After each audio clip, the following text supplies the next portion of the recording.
бес күнде тірлік жалғандай, тал нөсерлетер жауындар, кездеседі дауылдар.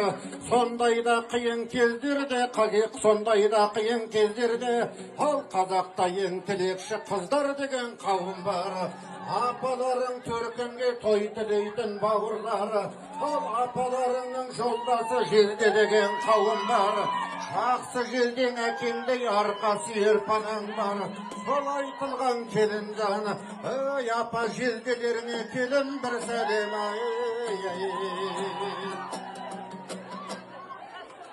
Ал қайда апа жезделер, қайда апа жезделер?